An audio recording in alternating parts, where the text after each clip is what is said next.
What is the collateral damage from our response to 9/1 DIVOC? Find out the details here today on Jimmy Rants. JimmyRants.com is the website. And as always, you can engage live in the content. Come follow me. I'm right here on Instagram. Go follow Jimmy Rants. That's where the fun begins. You can join us live Monday through Friday, 11 a.m. Eastern Time. Be there, be square. Thank you so much for being here today, you guys. We also simulcast over on my Facebook page, as well as over on Twitch. And if you're new to Twitch, Twitch is kind of the new kid on the block. We really love everybody engaging over here. Thank you, Marcus and Anna, for being my regulars over on Twitch. Go download the app because we don't know what's going to happen with all the censorship happening on social media. So if I just suddenly disappear from Instagram or Facebook and you can't find me, I will be on Twitch. So go check out the Twitch app. And be sure to follow Jimmy Rants over there. If you missed the live, though, you can watch it on the replay. We put the replay right up here on the Jimmy Rants Instagram page on IGTV, so go check it out there. The replay is available to watch as well over here on Twitch. I also put it up on YouTube for you to check out. Just type in a keyword, Jimmy Rants. You will find the show. And speaking of YouTube, today I do have a brand new episode of Real Talk is my Thursday podcast. Go check it out over there. Had a wonderful conversation with Dr. Melanie Joy, and she is a holistic health practitioner, and she and I got really deep into kind of the emotional connection to your physical health, and went really deep in that conversation. So go check that out. It will also air on the Real Talk podcast, wherever you listen to podcasts. And it's also available llvlc.com. And then finally, you can watch the replay over at jimmyrants.com. So guys, thanks so much for being here today. I wanted to bring on a topic here that I think in the context of all that we've been going through over this past year, nobody's really talking about what I'm going to share with you here today. Because like it or not, all the things that were put into place circa right at about a year ago are still having ramifications on our culture that go well beyond the 9/1 DIVOC itself. We have had so many things implemented and pushed on us, from wearing masks to staying at home to socially distance, and now the jab in the arm thing. All of these things, and businesses closing, churches closing, those things don't come without some kind of consequence. And the consequences are what I'm going to talk about here today. I have a lot of data to share with you. I printed out quite a few little research papers of all the negative effects that have happened as a direct result of not 9/1 DIVOC itself, but our response to it. And oh yeah, by the way, if you're new to my code, 9/1 DIVOC, just do that backwards. What's that spell? Okay, now you know what I'm talking about. Sometimes I can get past the censors saying 9/1 DIVOC, and sometimes they crack the code. So I'm going to hope they don't crack this code. But honestly, like, we have so much collateral damage that has been done. Unintended consequences from the response, from the lockdowns, to all the things that have been put into place. And I want to talk about some of those things today. And I definitely want to hear your comments about these things I'm going to share about. But we have a $15 trillion 9/1 DIVOC question to answer. Approximately $5 trillion in the USA and $15 trillion around the world has been lost, not to 9/1 DIVOC, but to our response to it. Billions of human lives have been negatively affected around the world by the lockdowns, the loss of income, loss of business in many sectors, massive increased poverty, health effects from 9/1 DIVOC and other newly neglected diseases, things like heart health, cancer, other screenings have all been missed, medical care not available to people that are used to having it available. Never before has the entire world responded to a threat of a virus and the subsequent disease and death from it in this manner before. Like, literally, we've had other coronaviruses out there. The swine flu, most famously, right at about a decade ago. And I don't remember us locking down Barack Obama was our president at the time. I don't remember us locking down. I don't remember us having to stay at home and socially distance and wear a mask. Do you guys remember that? Those of you of a certain age that remember that? No, I don't either. And why? Like, what makes this one, 9-1 DIVOC, so different from MERS and other coronaviruses that we've dealt with? The virus didn't choose for us. It was our choice. In February, March, and April, and even May of last year, it was understandable for the common response from the leaders to be, we don't really know much about 9-1 DIVOC, so we're taking the necessary precautions. And I think all of us at the beginning of this, no matter what they told us, it was so new, we were willing to accept. And so that's why we all kind of went along with this at first. But now, here we are all these months later, and for the most part, the world is still being told the same thing. We don't know how to stop this or control it. Well, I think part of the challenge is early on, we were not really having a whole lot of statistics. Well, now we have a whole lot more statistics, and we know how this thing behaves, and we know the percentage of people that are getting this who are actually dying from it. And it's minuscule compared to what it is that all the things that are put into place. Like, I have been doing a lot of thinking about what would happen if we truly had a virus that was killing, say, 15% of the population. That's a significant number of people, killing 15%. I think there would be a lot more people willing to buy into all of the measures that we're going through. But we're talking about a 0.003% death rate. That is so minuscule, it's not even funny. And we could bring in things that kill people at a lot higher rate than that. If you count the 700,000 people a year that die of heart disease, or the 400,000 people a year that die of type 2 diabetes, we have much bigger killers amongst the chronic diseases that people deal with than this 9-1 DIVOC. And yet this is the thing that has everybody on lockdown. They need to be locking down the junk food aisle at the grocery store if they don't want to lock something down, right?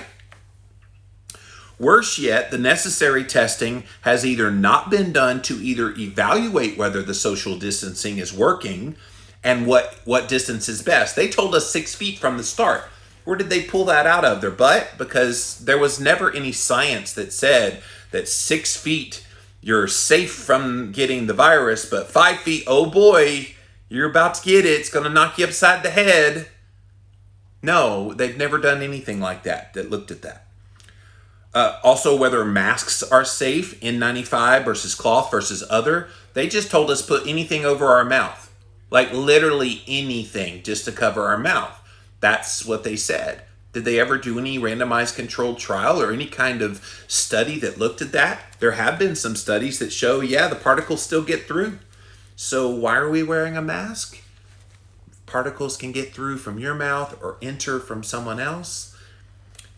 How effective they are at limiting the spread of 9-1 DIVOC.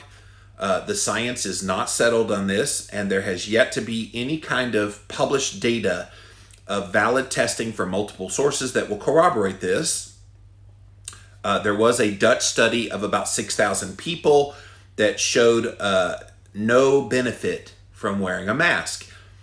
We also don't know, nobody's ever identified this virus in a lab. Did you know that SARS-CoV-2 has never been isolated in a lab and they can see it for themselves? So what are they testing when they are using the PCR test? What are they testing? It's not 9-1 DIVOC. They're just testing any coronavirus, and then they amplify that. And so all of this stuff that's been put into place to supposedly keep us safe is all based on a test that is pretty dubious, whether it's actually testing for the very thing that we think it is. How exactly in great detail it enters your body and goes through replication in there. We also don't know whether lockdowns work and what parameters make an effective or ineffective lockdown. Most of the experts that I have been researching and looking at say that the negative effects of the lockdown are far, far worse than the potential negative effects of not locking down. So you've got California. Gavin Newsom has basically had California in a lockdown forever. And those poor people out there, they can't go anywhere. It's disgusting. It's basically a little prison. They also don't know which antivirals work, if any. So we have like existing therapeutics and medications that could be used against this, but they don't know which ones are used. They're also not promoting those. And in some cases, they've actually been blocking known therapeutics that could be helpful. Earlier in the year, when a doctor wanted to maybe try to use hydroxychloroquine with their patient, they were not allowed to prescribe that because they blocked it from being prescribed. We don't know which of the V words work. A little jab in the arm, they don't know which ones work. We do know that there are people actually getting damaged by this. There's a video that went viral just yesterday where a woman was like shaking the whole time she was standing up. And all that had happened was she got the V word jabbed into her arm. And there's been some more deaths of medical professionals.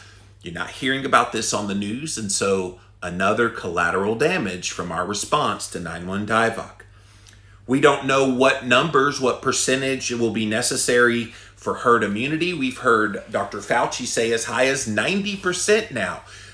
Earlier in the summer last year, he was like, 65, 70. Now it's 90. So it's like, we don't know what's necessary.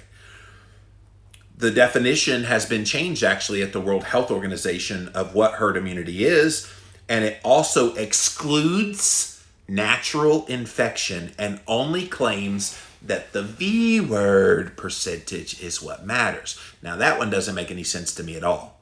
Why would we not also include people who are naturally infected? And whether or not we have yet. So these are all the questions that are out there about kind of what we've been doing in response. So if you're just joining us, we are looking at the collateral damage that has come from our response to 9/1 DIVOC. So there's trillions of dollars at stake here. And one would think that each and every assumption that contributed to the problem and our response to it would be questioned, broken down, intensely scrutinized, tested, validated, and shared. Well, part of that is now we have a censorship issue. If you speak out against the things that have been done, you're now being silenced. You're now not being allowed to have this conversation, have this debate, have this tit for tat back and forth about the good and the bad and the ugly of all these things we've had done. And this is why this collateral damage is probably worse than it could be, because nobody is able to challenge the mainstream narrative. If proper scrutiny has happened, where's the evidence? Adding to the problem is the apparent censorship of various potential therapies, whether they're effective or not, squashing and retraction of scientific papers, social media bans of dangerous misinformation, which, by the way, there is no such thing as misinformation. There's information, and information informs. That's what it does. I'm going to write a post about this soon, but information informs. It could be bad information, but it still informs. And if it's bad information, let it get out there in the zeitgeist, and then let the truth challenge what's in there, and that will make itself evident if it's whether it's good or bad information. There is no such thing of this nonsense of misinformation. Mainstream media blackout of a lot of stories that cover all this, and various pundits that declare that we're in the midst of a great reset, a new normal, a need to build back better. And they say that's the only way forward. So let's get into some of these consequences, because I've been looking at this for a little while, and so many of the things that they have done to us over the past year have had some dire consequences. And you know people in your life who've had been subjected to not being able to go see their grandma, because grandma's in a nursing home and they won't let you close. And I've seen some very heartbreaking visuals of grandkids going to see their grandma through the window, and they'll pull grandma up there and let her sit there for like 10-15 minutes. You can see her just sad and crying, and The kids want to say hi to grandma and they can't hug her, can't touch her. That has an effect. And we're going to get into some of those kind of things here today. But this first one is from the Toronto Sun in Canada. Canadian experts' research finds lockdown harms are 10 times greater than the benefits they're supposed to do. And so lockdowns at first were accepted. Initial data falsely suggested that the infection fatality rate was up to 2 to 3%, that over 80% of the population would become infected, and modeling suggested that lockdowns would be necessary. But emerging data has now shown that the effective infection rate is only 0.23%, and that the median infection fatality rate in people under the age of 70 years old is 0.05%, and that the high risk group is older people, especially those who have several diseases in place, comorbidities. In addition, it is likely that in most situations, only about 20 to 40% of the population would be infected before ongoing transmission becomes limited. So it's the so-called herd immunity again. So now that we have emerging data, we have so much collateral damage tied to these lockdowns. This can be predicted to adversely affect many millions of people globally. Here's some of the effects, you guys. Food insecurity. Think about how many people were kind of on the borderline of being able to afford food anyway. And we don't think a lot about that in America, but think about it. Like around the world, there are some very poverty-stricken areas that even a little bit of disturbance in their ecosystem of how they make money and how things work is going to have a profound impact on their food security. So there's lots of food insecurity. Upwards of 82 to 132 million more people will have food insecurity, not knowing where they're going to get their next meal. Severe poverty, 70 million more people. I think that will grow as this continues on. Maternal and under the age of 5 mortality from interrupted healthcare, another 1.7 million people. Infectious disease rates and deaths from interrupted services. There's millions of people suffering from tuberculosis, malaria, and HIV that can't get treated. School closures for children, we've been seeing that around the world, affecting children's future earning potential and lifespan. And I would say on that one, even more than that, they're missing that developmental for their brain of being able to interact with their fellow students, having that connection, that human connection with other kids. Like, this is going to have lingering effects for many years to come. Even after all this is so-called over, we're still going to see negative effects on the children going through this. Like if you have a kid that's in elementary school right now, or even middle school and high school, but they tend to be a little more adjusted. Elementary school, they don't know what's going on. They have no clue what's going on. And so an 8-year-old is going through all this long distance learning and trying to make the most of it. And they're not understanding why they have to stay away from their friends. They're not understanding why they can't play in organized sports. They're just not understanding anything. Interrupted V-word campaigns for millions of children, so again, this is like non-9-1 DIVOC V-word. Intimate partner violence for millions of women. I got another story about that here in a minute. In high-income countries, adverse effects also occur from delayed and interrupted healthcare. We've seen that here in America. Unemployment, loneliness, deteriorating mental health, increased opioid crisis, and people dying from that, and so much more. And I will add to that list suicide. We've seen that. These are all the collateral damage of not 9-1 DIVOC itself, but the response we've made to it. A formal cost-benefit analysis of different responses to the pandemic was not done by the government or public health experts. It was just simply assumed that lockdowns to suppress the pandemic was the best approach. But policy decisions on public health should require a cost-benefit analysis. That did not happen.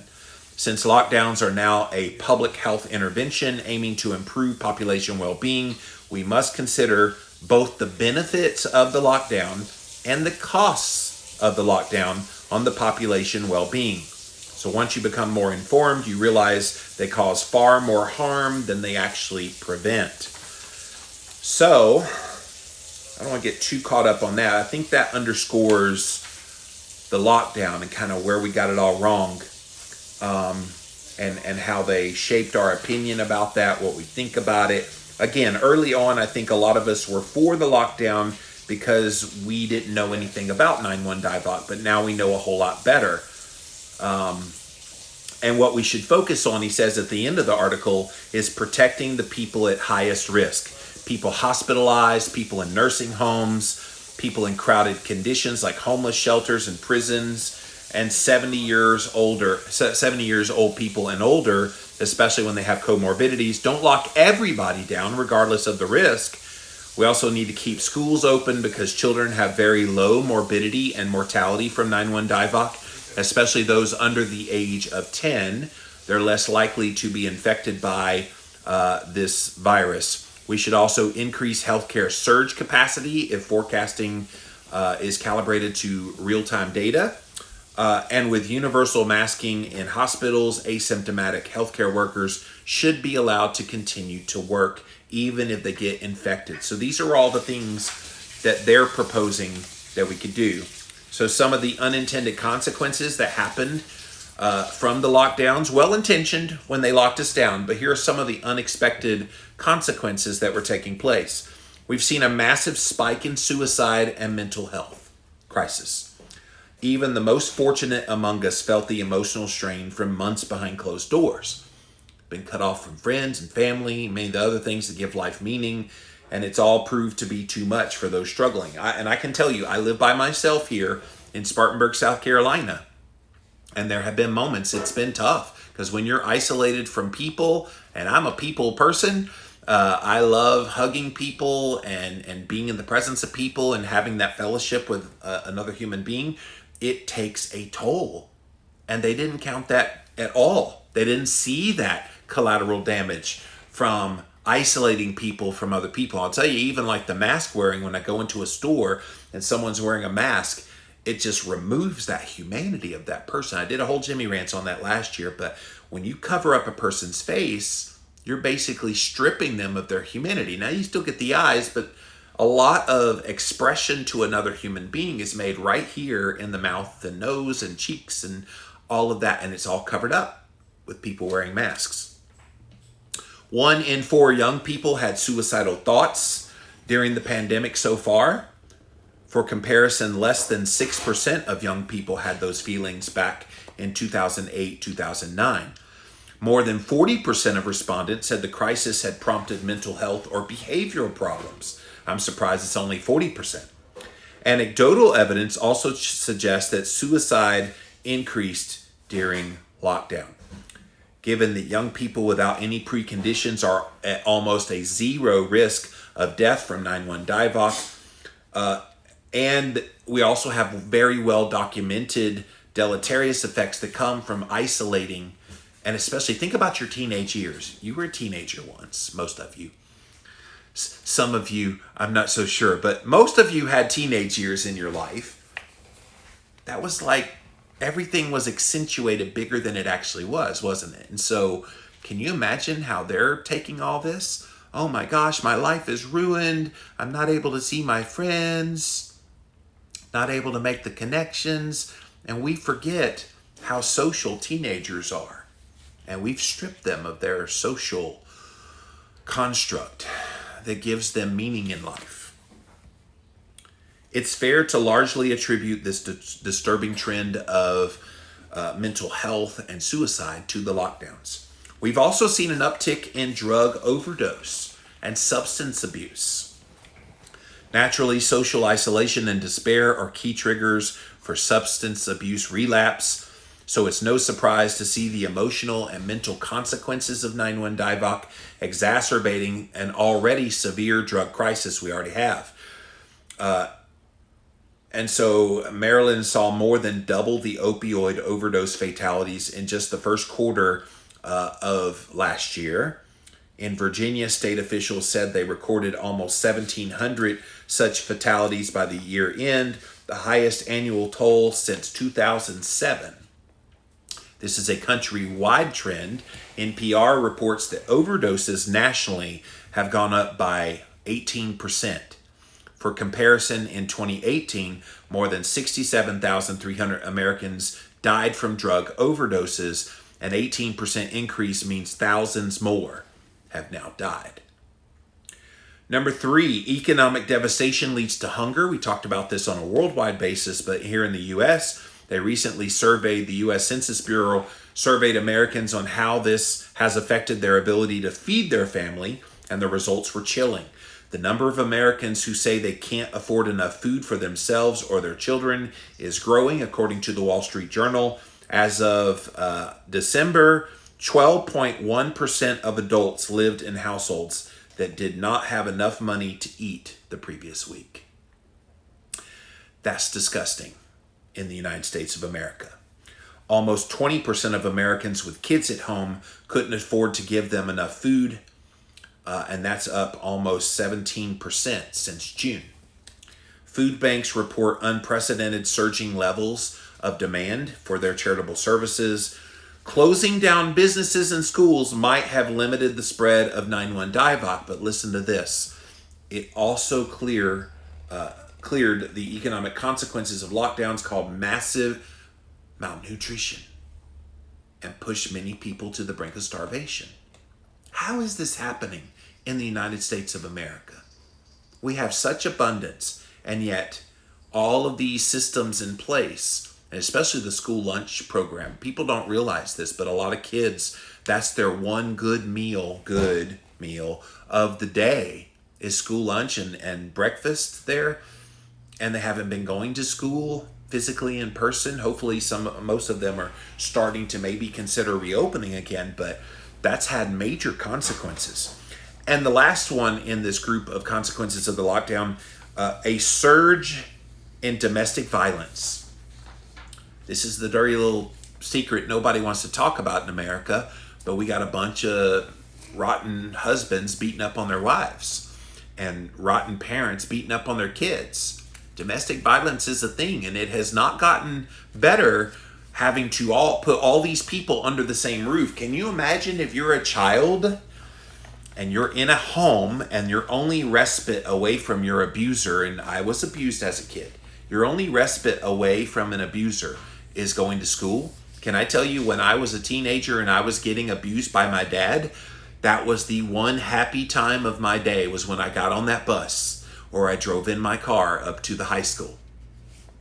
And I got in all the classes and did all the things, and I didn't want to come home because I knew if I came home, the propensity for my dad to go off and hit me and all the everything was pretty high. And so can you imagine all these kids that had that looking forward to getting away, and now they can't get away, and now their abuser not only is at home, but is having to work from home and having stresses, and maybe had their job laid off, or they had less hours than they had before, and the stress of that then leading to more tensions, making them more volatile. Like, all of this has not been taken into account. Trapping people at home, cutting them off from the outside, and giving them any kind of support is a recipe for domestic violence. It's played out on a global level. Reports of skyrocketing domestic violence amid tension and home confinement have been reported from India, Mexico, United Kingdom, U.S., and around the world. There's reason to believe that the U.S. has had this trend. One study was published in the journal Radiology. It found greatly increased levels of injuries consistent with domestic violence wounds at a Massachusetts hospital while they were in the stay-at-home emergency order there. This data confirms what we suspected, according to the study author.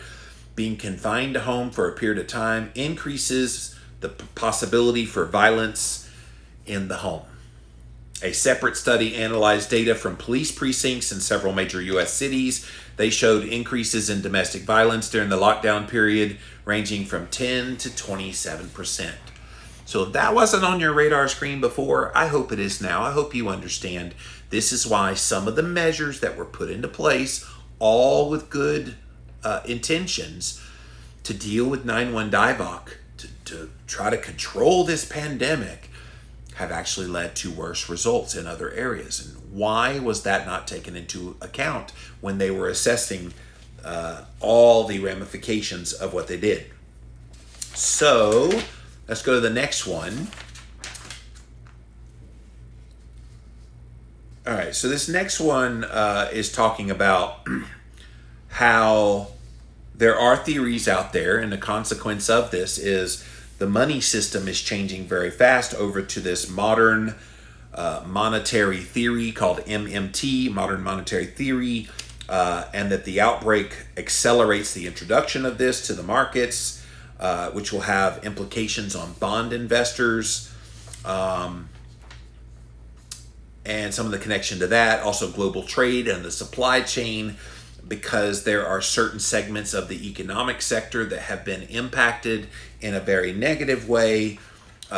It's also affected some of the response U.S.-China relations and how they are, and the role that technology is playing. Like, what's interesting to me was in the midst of all of the lockdowns and everything that happened in 2020, there was something pretty major that happened that was under the radar screen. There were a few people talking about it, but for the most part, it happened under the radar screen, and that was they put up a whole bunch of 5G towers. Now, I'm not one of those like conspiracy people that thinks, oh my gosh, that's a conspire to put these up without us looking. No, I think it was planned anyway, but they're up now. And the data centers and artificial intelligence all coinciding there. Consumer behavior is also changing. Working from home has become the new alternative way of doing business, which I've worked from home for about 16 years. So I've been home doing all the things from home for a while, but now it's becoming more normal. The shift from online activities or offline to online activities is going to continue. The trend of an increasing share of online shopping, telehealth visits, so if you see your doctor over an app or over the internet, banking, online, entertainment, also will all gain popularity. Traditional brick and mortar way of doing business and way of living is going to become more and more challenged, because we think 9/1 DIVOC is the last time we're ever going to have something where they could implement all these strategies. Don't think that. This ain't the last. This is only the beginning. On the other hand, we see new industries springing up on the front of advanced logistic and robotic development. We're also seeing investment implications. A pandemic is a rare event, but it signals the beginning of an end to modernization. All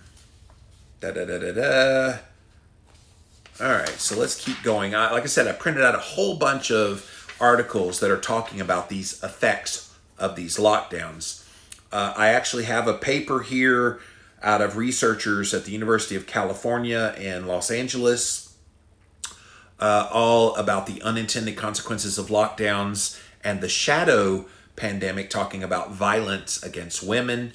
It's a worldwide problem, economic costs ranging from 1% to 4% of global GDP. That's pretty significant over violence against women. So let's see what we had in here. Domestic violence complaints have gone up during the strictest of lockdowns. We find similar large increases in cybercrime complaints as well. I actually was the victim of cybercrime a couple times last year. A guy got into my bank account twice. So I got a new card, changed the all that stuff, and they still got in a second time. So now I'm on my third card in the past year, and so far so good. But for a while there, I was like, man, how are they getting into my bank account? Interestingly, rape and sexual assault complaints went down, but that makes sense. There's not as many people out there, and so thus crime in that way does go down. Attitudes towards domestic violence play an important role in the reporting. So there's a lot of underreporting or non-reporting of domestic violence. Let's skip ahead because I did already hit that one. All right. Some of the other things of the measures we've taken into place: social distancing. All right, here we go.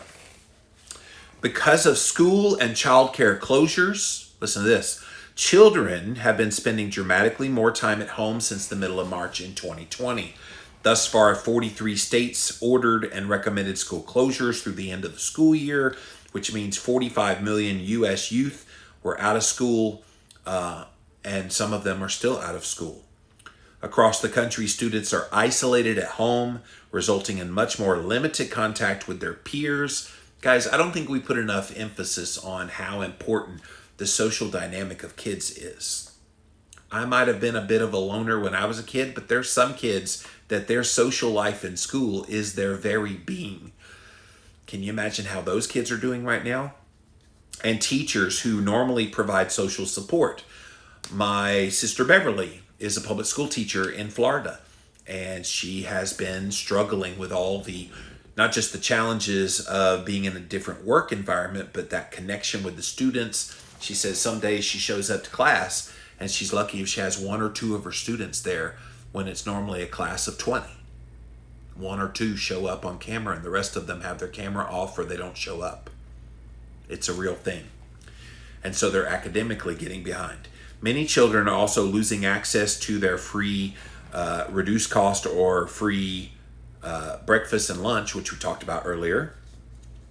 Parents and other primary caregivers are also experiencing the effects of this public health response. Many caregivers are coping with social distancing measures that may impact their work, like remote telecommuting, workplace closures, and layoffs. They're also arranging for and providing for their children's education and childcare needs. Think about this. When they sent all the kids home and all these people had to start working from home, not only did they have to do their job, they had to make sure their kid was in place in front of the computer, and that's assuming we've got responsible parents here. Some of the parents don't give a crap about the kids, and they're just like, yeah, just go play on your computer. And they don't take this seriously, so we got some of that going on as well. All of these stressors, coupled with increased time with their children at home, may elevate risk that children will experience mistreatment, physical, sexual, emotional abuse, neglect, lack of supervision. This risk is particularly elevated for children whose caregivers experience stressors known to be associated with maltreatment, work-related stress, economic uncertainty, food insecurity. All of that is directly tied back to our response to 9/1 DIVOC. Furthermore, these risks may even increase over time as public health measures remain in effect for extended periods and families cope with social and economic effects of the crisis. However, acquiring high-quality data on parental stressors and the safety of children is quite difficult in our current context. Although state child protection agencies are tasked with monitoring and intervening with maltreatment, there are several reasons why data collected is unreliable. Educational and child care personnel, primary sources, which means the new cases are more likely to go undetected without school intervention. Some child protection agencies have reduced in-person monitoring related to prior reports, which limits their surveillance of the children that might be at risk.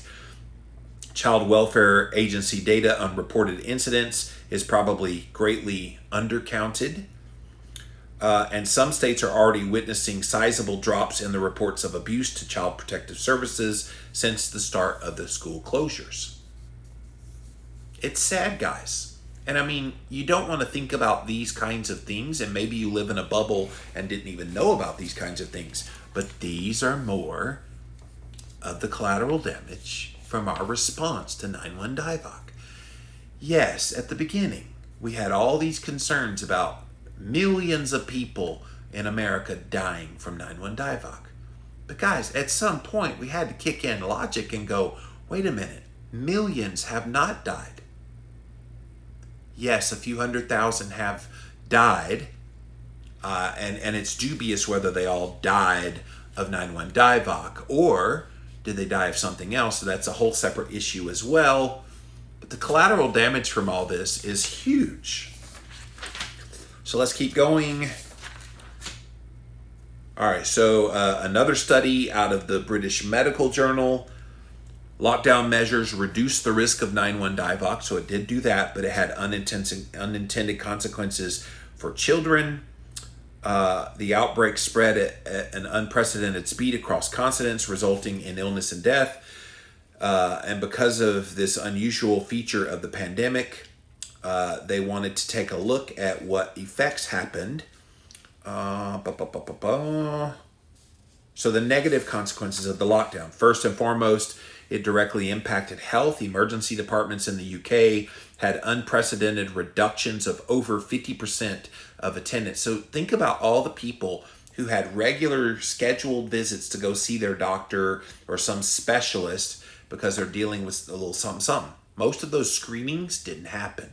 Most of those follow-up visits didn't happen. And here we are a year later. Those people need those screenings. Those people need to be checked up on, because there will be consequences to that if they don't. In Scotland, children's emergency department attendance fell proportionately more than any other age group. This raises concerns that children who have critical illnesses were not getting the healthcare services that they need, which could lead to harm. So let's skip ahead to the next one. All right, so long-term care is also affected by our response to 9/1 DIVOC. It's created an entirely new challenge for not just the sick, but also those who have not gotten the virus yet. We have to remind ourselves 9/1 DIVOC is not the only thing that threatens our health and welfare. There are other conditions that need to be addressed. Time away from other human beings and normal activity. I'm reading, by the way, from McKnights.com. Karen Bond is the author. The time away from other human beings and normal activity before we begin to see signs of decreased cognitive function and depression. That can hit anybody, guys. Like, I've had my moments. Now, I've been going through a personal issue on top of 9/1 DIVOC and all the other stuff, but it can hit you and hit you hard. We all need that stimulation of our environment so we can be oriented. And this is even more pronounced by the age and comorbidities of people who are in long-term care. I think about those people in nursing homes.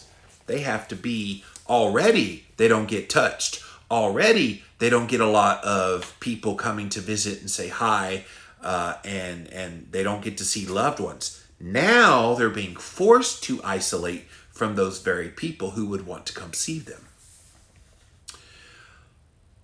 So that leads to anxiety, mood change, and even depression from the forced isolation.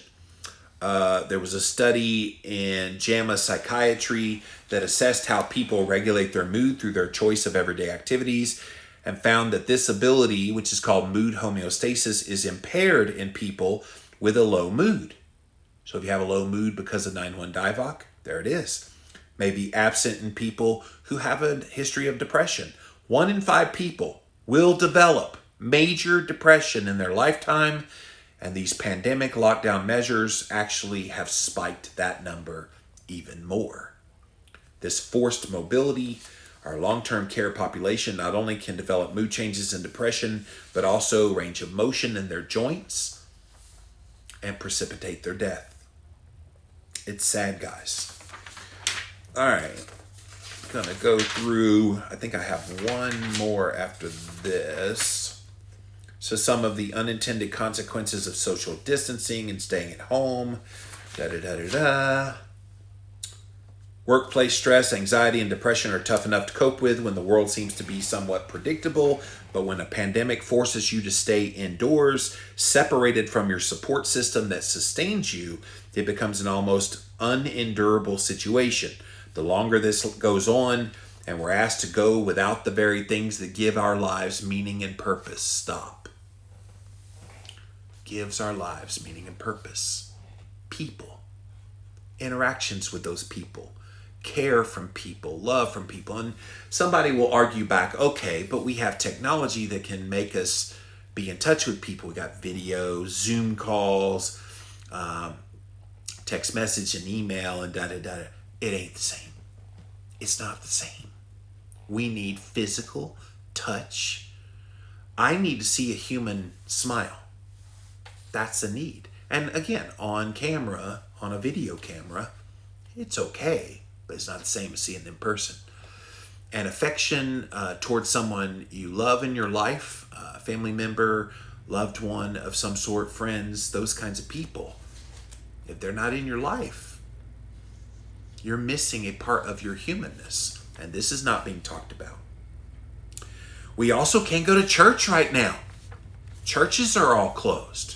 And I want to know, when are some of the churches going to get a clue of what's happening? Open back up, churches. Like, why? Why would you be closed? You've got a bigger mission than anything a man tells you. Open your church back up. Group therapy sessions, family reunions, all of that shut down right now. So in the New England Journal of Medicine, Dr. Betty Furferbaum and Carol North wrote, uncertain prognosis, looming severe shortages of resources for testing and treatment, imposition of unfamiliar public health measures that we've never seen before, which many people believe is an infringement on personal freedoms, large and growing financial losses, conflicting messages from public health authorities. All of these have contributed to major stress that will undoubtedly contribute to widespread emotional distress and an increased risk for psychiatric illness, all associated not directly with 9/1 DIVOC, but with our response to 9/1 DIVOC. And here's a chilling thought as well. Don't expect an immediate return to normalcy once this pandemic is over. Dr. Ken Duckworth is the Chief Medical Officer of National Alliance of Mental Illness. He says when life finally returns to normal, the following year will not be a good one for mental health. Half of the adult population with mental illness were not receiving treatment even before the virus. And the organization has seen a 65% increase in the number of calls to its helpline in the midst of this pandemic. The great fear among healthcare professionals is that the suicide rate, which was already near crisis levels before the pandemic, is going to accelerate the longer we keep these measures into place. The frightening spike in alcohol and drug abuse throughout the pandemic should be a wake-up call to all safety managers that work from home situations aren't always going to work out well. It's vital managers keep in touch with their employees, especially when they're working at home and working staggered shifts. Make sure they know about the resources that are available to them. One positive development that resulted is that the Federal Communications Commission, FCC, has approved the use of 988 as a brand new nationwide 3-digit phone number. If you're in crisis emotionally, you can call 988 in America. You'll get connected with suicide prevention and mental health crisis counselors. The rules require all phone service providers to direct your call to the National Suicide Prevention Lifeline, and that's going to take place by July 16, 2022. Well, here it is, 2021. That's a year and a half away. What are they going to do the next year and a half until 988 becomes a thing?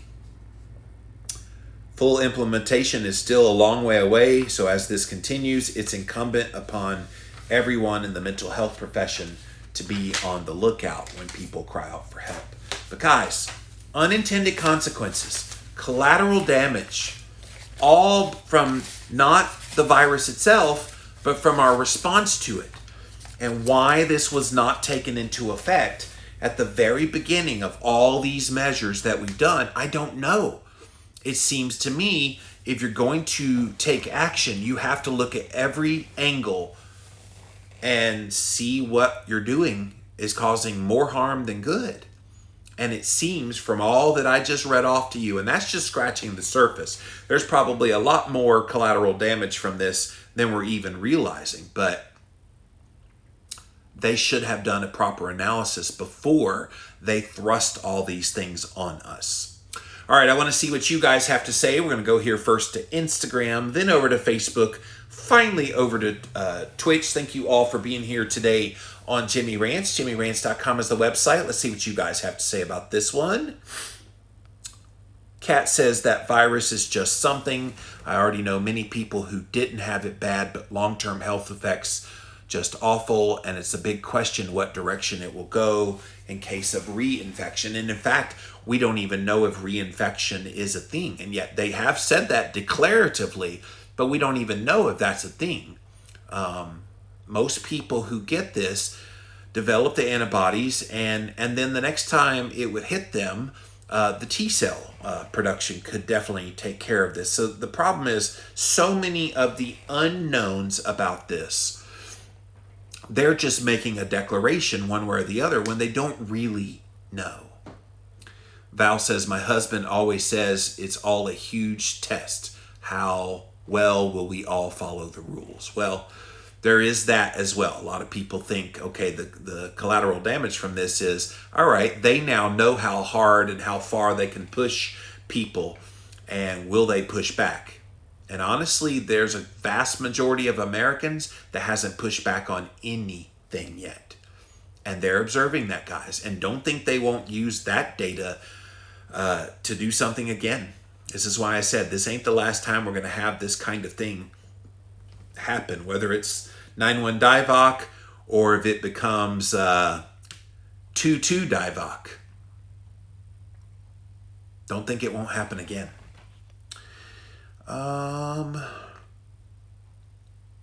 Lockdowns hurt the poorest among us, says Britt. Yes, that's what, like, I'm very fortunate because I have a home and it's paid off, and I don't really have a ton of bills. I do have business expenses associated with what I do, so I pay people for that, and servers for websites and things like that. But all in all, I'm pretty well off compared to a lot of people that I know were living like paycheck to paycheck, and then those people then lose their job or have hours cut. It can be hard. And so, yeah, there's a lot of people being thrust right into poverty through no fault of their own. No fault of their own. I feel for people in states where schools are closed. I would be moving that day, says Kat. Yeah, but you also have to remember there's a lot of people that would love to move. They just don't have the resources to move. So if you don't have the money, it's easy to say you're going to move away. What are you going to do? You don't have any money. How are you going to move? There's a mass exodus from California, a mass exodus from New York State. So we're seeing a lot of that happen, but there's a lot of people left behind in those states that would love to be out of there. They just can't financially afford it. Feel bad for my nieces and nephews who can't send their kids to school right now. It's been hard. Yeah, Val, been hard on a lot of people. Only 3 cases in our school. Open up schools everywhere. Private schools are open, so public ones should be. Yeah. Holly says our schools have been open since October. Thank goodness. Yeah, here in South Carolina, they just reopened public schools to 5 days a week. I live right across the street from an elementary school, one of the best elementary schools in South Carolina. It's literally right across the street over there. And yeah, it's significantly less traffic in the mornings because they've been doing the staggered 2-day-a-week schedule for so long. But it's starting to pick back up again now that they're back in school. Britt says, I grew up in an abusive home. I could not imagine having to be stuck with my parents through a lockdown. No, I would have probably contemplated suicide if I had to be around that man all day. Rabbit Holistic says, all excellent points, breaks my heart. What can we do at a local level? Many people in a position to help. I wish there was a clear way to do that. I think the way we help, quite frankly, Holly, is we just find those people that are in need, that are in our lives. I think so many people that are in these situations don't have people check in. So if you've got people in your life that you know are kind of in that susceptibility for a lot of the things we talked about, check in on them. Call them, do a video call. If they're amicable for you coming over and they're not freaked out. I know some families are freaked out. Oh my gosh, you're going to bring in 9-1 DIVOC, stay away. And then there's others that are like, yeah, we're just playing the game, but we don't mind you coming over. So kind of, I think on a local level, that's what we all can do, is just check in on those people that we care about in our lives and be present for them in any way that we can. Kat says, I feel like in situations like this, even a totally normal parent can go crazy and become abusive. So school closing is a major evil. Yeah, you're right. I mean, I could see parents definitely being pushed to the brink because the stress is real. It's very real. This is a test run for all these new systems. Well, again, I think, Angie, there are people who have that notion. And who knows? We don't know what the new systems are. My niece teaches first graders, says they don't cope with remote learning very well. No, a first grader, you can barely keep their attention when they're sitting right in front of you. I can't imagine. I used to be a substitute teacher circa 15 or so years ago. And yeah, I taught a first grade class. It was the funnest teaching because they don't talk back to you. They're just enamored. And of course, I'm a very tall guy, so they're like, whoa. But yeah, you don't keep their attention on a video. When my daughter goes back to campus next week, school breakfast and lunches are now free, says Angie, but it seems to be more bag lunches and no trips to the cafeteria. Well, yeah. Tough. In our area, school expanded who is ineligible or are eligible for free breakfast and lunch and arrange pickup for those who choose online schooling, but I guess it's different in different areas. Yeah, I know some of them have tried that, but yeah, the quality of the meals is always bad. That's right. Britt says they can give out meals, but some families can't afford to go pick them up. Not all parents care to take the time to make sure their kids have food. Yeah, I mean, if it's within walking distance to the school, walk to school with your kids. Grab the food and then go back home. Like, it's tough.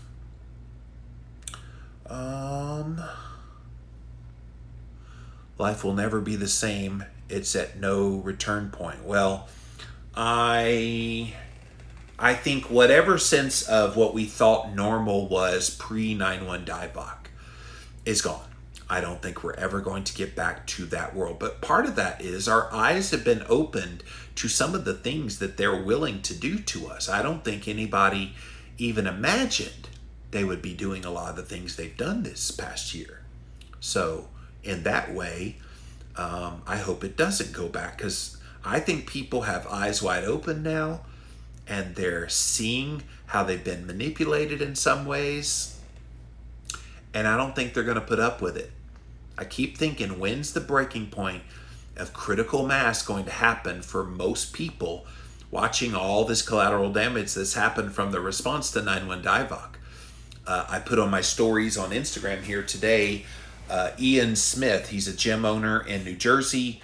He has been penalized by the state of New Jersey over $15,000 a day because he dares to keep his gym open. And right now he's offering a free membership. Anybody that wants to come in and work out, they don't have to wear a mask, they don't have to do anything, but he's open. And they've had no reported cases, none for 9/11 DIVOC. And the governor of that state just raided his bank account, which had $165,000 in it. They just raided it. And he's in the midst of litigation against the state for these unconstitutional lockdowns. So a lot of funky stuff going on now, and people are paying attention to all this. New York State moves entirely to Florida last spring. Yeah, a lot from New York did move to Florida. A lot from California moved to Texas. So yeah, we're going to see some major kind of demographic changes happen because of 9/11 DIVOC. All right, thank you, Instagram. Let's pop over here now to Facebook. We'll be able to hear to you guys here in a minute on Twitch. Thank you for being here, guys. See what you have to say. What's up, Facebook? See if you got anything for me here today. Sharon says, I do not remember them locking us down with the swine flu. No, didn't do it. Kim says, I'm a pastor of a small country church. We only closed for 2 weeks. We're now doing Facebook Live and also have in-person church. Sadly, most of our members are still staying at home because they're fearful or it's convenient watching church from their couch. They don't realize what they're really missing. Yeah, I have been watching church from my iPad because a lot of churches are now online virtually. And a lot of them were even before this, but now most of them are starting to do a hybrid, like you said, being in person and having the online service. But you're right. They don't know what they're missing, having that fellowship of fellow people together in the same building. It makes a difference. It makes a difference. Thank you, Facebook. Let's pop over here now to Twitch. What's up, Twitch? See if we can get your comments in here. Marcus says, when we discovered my 88-year-old dad was tested positive for 9-1 DIVOC, he was given hydroxychloroquine, zinc, dexamethasone, azithromycin. He never developed the disease, and I'm convinced it saved his life. I refused this regimen, and I nearly died. Whoa, Marcus. Well, I'm glad you're still here with us, Marcus. Anna says, we weren't even given that protocol. Even my husband was hospitalized. 80% of deaths are in the 16.5% of our population that's over the age of 65. The greatest positive impact can be made by focusing on the interventions there. Yeah, I thought from the very start, why lock down anybody under the age of 50? Let those people freely be out there in society, naturally get this thing, because our chances of surviving, yeah, I guess you would have a few people that would die in that age range, but same is going to happen even if you lock people down. They're going to eventually be exposed to it. So let's stop pretending like a healthy person under the age of 50 is going to have any complications from this. If you're compromised, absolutely, do all the things, but don't force it on everybody. Our primary doctor would have prescribed the protocol, but he was on vacation. Well, I'd be like, dude, I want this. I don't need you on vacation when I want to have something done. Abel James is on Twitch. What up, what up? Happy twitching, he says. I'm twitching away, dude. I love this app. Anna says, I have a friend who's testing to see the stage of her cancer was delayed, even though the oncologist was pushing her to be tested. She finally was allowed to get tested 8 months later, and it's now stage 4. Yeah. Anna also says doing Zoom or YouTube church, it's just not the same. It's not. What's funny to me is watching like during the praise and worship time when they're singing and you're not supposed to sing, oh my gosh, all the droplets in the air. Yeah, it's kind of a strange situation we're in right now. So, but guys, I hope you now know that there is collateral damage associated with this 9-1 DIVOC. So let's pay attention to that. Let's just know that it's not a free ride. It didn't come without consequences, everything that had to take place with this. At first it made sense, but now here in January 2021, it doesn't make a damn bit of sense to me. And that's it for this episode of Jimmy Rants. JimmyRants.com is the website. And as always, you can engage live in the content. Come follow me right here on Instagram. Go follow Jimmy Rants. We do go live Monday through Friday, 11 a.m. Eastern Time. So thanks so much for being here today. We simulcast on my Facebook page as well as over here on Twitch. Don't forget, download the app for Twitch. Follow Jimmy More Rants over there. If you missed the live, you can watch it on the replay right here on Jimmy Rants on Instagram, on the IGTV. It's also available on Twitch on replay, on YouTube, and at JimmyRants.com. So guys, that's it for now. Tomorrow is Friday. Friday is Ask Me Anything. So get your questions ready, and we will be back again tomorrow. We'll see you then.